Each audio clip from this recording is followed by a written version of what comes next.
जय श्री कृष्णा। राधे राधे। बहुत बहुत स्वागत आप सबका, वंदन अभिनंदन। भगवान की कृपा अद्भुत आप पर के आपको भगवान ने अपने धाम में, अपने चरणों में बिठा लिया बुलाकर।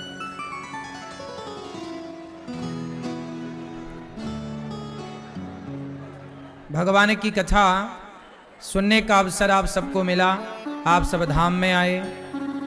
जो नहीं आए तो आप मोबाइल पर, यूट्यूब पर, टीवी पर आप सब सुन रहे हैं।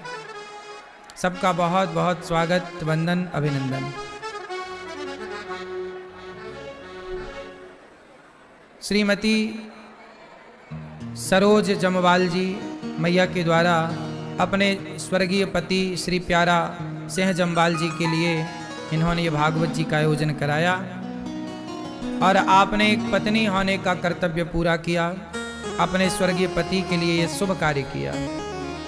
आपके पूर्वज भी आपसे प्रसन्न होंगे, भगवान भी आपसे प्रसन्न हैं और समाज भी आपसे प्रसन्न है कि आपने उत्तम कार्य किया। आपकी बेटी प्रिया जमवाल जी कहाँ है? साथ ही समस्त जमवाल परिवार कांगड़ा हिमाचल से, पपरौला। साथ ही श्री सुमन मैया, सुमन सिकरवार जी, श्रीमान दीपक सिकरवार जी, सारे परिवारी जन आप उत्तम नगर दिल्ली से आए हैं। आप भी अपने पूर्वजों की सदगति के लिए, आप अपने आनंद, देखो भागवत या पितरों की सदगति के लिए या अपने जीवन की सुख शांति, हमारा जीवन सुखमय बीते, बच्चे प्रसन्न रहें, सब पर भगवान की कृपा रहे, सब हंसी खुशी से जिंदगी चलती रहे। भगवान की जब कृपा होती है तो सब कुछ ही अच्छा होता। तो आपने अपने आने वाले पीढ़ी, आने वाले बच्चों के आनंद और उनके सुख समृद्धि के लिए यह जो आयोजन कराया है, पितरों की सदगति तो होगी, बच्चों का आनंद भी बढ़ेगा, उनका भी यश कीर्ति बढ़ेगा। इसके लिए आपको धन्यवाद। पूरा कार्य आपने जो कराया उत्तम, अति उत्तम। श्रीमती सेमवती विश्वकर्मा जी मैया अनूपपुर मध्य प्रदेश से आई हैं। स्वर्गीय पति मुरली विश्वकर्मा जी की स्मृति में भागवत जी का यह आयोजन मैया करा रही हैं। इनके पति तो सुन ही रहे होंगे, पूर्वज सुन रहे होंगे,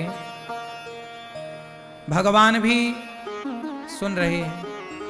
सारा गांव, सारा समाज, सारा परिवार मैया का सुन रहा है कथा। तो आप सब जो ये कार्य कर रहे हैं ना मैया, ये सब बड़ा ऐसे नहीं हो जाता कि आपने सोचा और हो गया। नहीं, आपने सोचा, सोचते तो बहुत लोग हैं कि हम भी कराएं, पर सबका सोचा तो पूरा नहीं होता ना।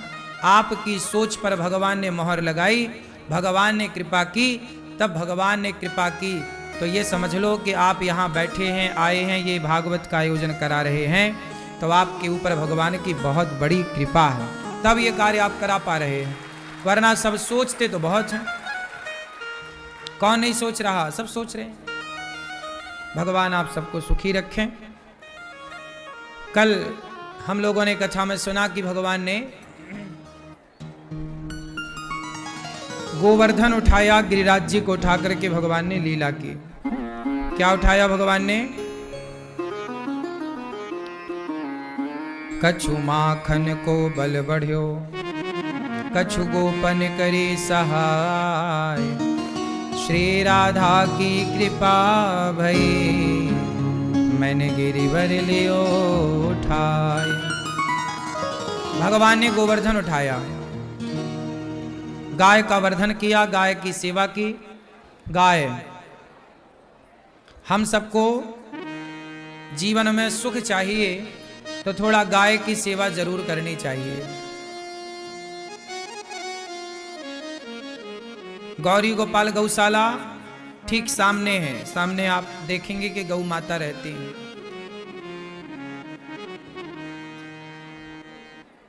गाय की सेवा करना हमें बड़ा अच्छा लगता है। गाय के पास बैठना, गाय के साथ समय व्यतीत करना अच्छा लगता है। क्यों? गाय जब किसी को चाटती है तो समझ लो कि गाय उसे आशीर्वाद देती है। जब आप गाय को कुछ खिलाओ, चारा, भूसा, गुड़, कुछ भी पदार्थ, तो गाय खाती है और खिलाने वाले को आशीर्वाद कैसे देती है? चाट कर। गाय जब खाती है चारा तो जब उसका पेट भर जाता है तो बैठ करके मुंह चलाती है, जुगाली करती, पगुराती है, हाँ या ना? और पगुरा करके वो अपना चारा भूसा खाया पचाती है। सही है कि गलत है? जब गाय मुंह चलाती है, जुगाली करती है, पगुराती है, तो उसके भीतर का चारा भूसा पच जाता है। तो आपको क्या लगता है, चारा भूसा ही पचा? नहीं। जो व्यक्ति गाय को चारा खिलाता है, जो व्यक्ति गाय की सेवा करता है, तो गाय यदि आपका चारा खाती है और खाकर पचाती है तो वो केवल चारा नहीं पचाती, आपके पापों को भी ग्रहण करके पचाकर समाप्त कर देती है। दान देने वाले को, खिलाने वाले को, चारा खिलाने वाले के पाप भी पचा देती है गाय। गाय माता है। क्यों माता कहते हैं? क्योंकि गाय केवल दूध देती है ऐसा नहीं, आपके सारे पापों का हरण कर लेती है और गाय आपको निष्पाप बनाती है। रोज गौ माता का दर्शन करने का विधान है सनातन धर्म में। रोज किसका दर्शन करो? गाय की एक परिक्रमा कर लेने से चारों धाम की परिक्रमा करने का पुण्य घर बैठे मिल जाता है, गाय की एक परिक्रमा करने से। गाय को थोड़ा गुड़ खिलाकर, गाय को थोड़ा चारा खिलाकर फिर गाय की एक परिक्रमा कर लेनी चाहिए। परिक्रमा कर लेने से सारे तीर्थों की परिक्रमा का पुण्य मिल जाता है। गाय के भीतर क्या क्या होता है? गौमूत्र में क्या होता है? बोलो। गौमूत्र में गंगा का वास है। गाय के मूत्र में किसका वास है? गंगा का। सारी गंगा की परिक्रमा हो जाती है गाय की परिक्रमा से। गाय के गोबर में किसका वास है? बोलो। गाय के गोबर में किसका वास है? नहीं पता? नहीं। पंडित जी सत्यनारायण भगवान की जब कथा कराने आते हैं तो गाय के गोबर से गौरी बनाते हैं। गौरी गणेश गाय के बनते हैं, मतलब गोबर के गौरी गणेश बनाकर पूजा होती है। बोलो हाँ कि ना? कभी यज्ञ होता है तो यज्ञशाला को गाय के गोबर से ही लीपा जाएगा। गाय के गोबर के बिना यज्ञशाला नहीं कहलाएगी। तुम सोना लगा दो, तुम सोने की हवन कुंड बना दो, लेकिन जब तक गाय के गोबर से ना उसको लीपा जाए वो यज्ञ करने के लायक नहीं है। समझ रहे हैं? गाय के गोबर के बिना यज्ञ पूरा नहीं होता।